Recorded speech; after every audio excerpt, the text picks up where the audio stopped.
안녕하세요. 경제 읽어주는 아빠입니다. 혹시 은행이 망하면 내 통장 속의 돈이 어떻게 될까요? 내가 모은 용돈이 사라질 수도 있다는 생각 무섭지 않나요? 요즘 뉴스를 보면 금리, 은행 파산, 경제 위기와 같은 말들이 나오곤 하는데요. 그럴 때마다 사람들이 이런 걱정을 하게 되죠. 내가 맡긴 돈은 안전할까? 그래서 우리나라에는 예금자 보호 제도라는 든든한 안전망이 있어요. 그리고 이제 2025년 9월부터 이 제도가 더 강력해진다는 사실 알고 있었나요? 먼저 예금자 보호 제도란 예금자 보호 제도는 은행이 파산을 해도 내 돈을 일정 금액까지 돌려주는 제도예요. 지금까지는 한 금융회사당 5천만 원까지 보호됐지만 2025년 9월부터는 1억 원까지 보호가 된답니다. 왜 이런 제도가 필요할까요?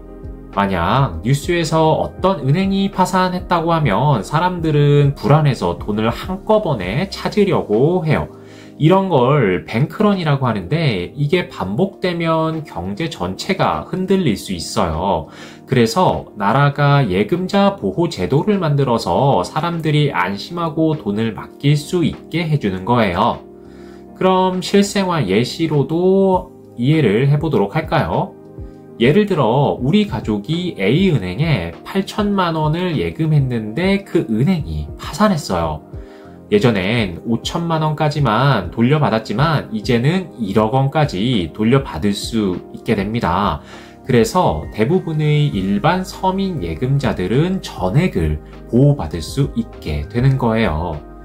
그럼 모든 금융상품이 보호가 될까요? 그렇지만 모든 금융상품이 다 보호되는 건 아니라고 합니다. 보호되는 건 은행의 정기 예금, 적금, 저축은행 예금, 보험회사 보험계약 등이 있고요. 보호되지 않는 건 펀드, 주식, 채권, MMF, RP, 고위험 투자 상품 등이 보호가 되지 않는다고 해요. 그래서 상품 가입 전에 예금자 보호 대상인지 꼭 확인해야 되겠죠. 왜 그럼 1억 원으로 올랐을까요? 우리나라는 2001년부터 5천만 원 한도로 예금을 보호해 왔어요. 하지만 물가도 오르고 자산 규모도 커지면서 보호 한도가 현실과 맞지 않게 되었지요. 그래서 2025년 9월부터 24년 만에 1억 원으로 상향되며 금융소비자 보호 강화와 금융시장 신뢰 회복을 목표로 삼고 있어요. 이제 경제와의 연결성도 한번 알아볼까요? 예금자 보호는 단순히 내 돈을 지키는 것을 넘어서 우리나라 경제 전체를 안심시키는 안전망 역할을 해요.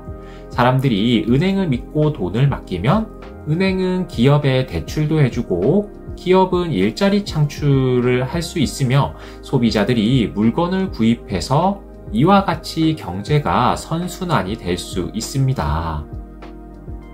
이제 여러분은 2025년 9월부터 예금자 보호 한도가 1억 원으로 오른다는 사실을 알게 되었어요. 소중한 내 돈을 안전하게 지키기 위해 예금자 보호 대상 상품인지 확인하는 습관 꼭 가져야겠지요?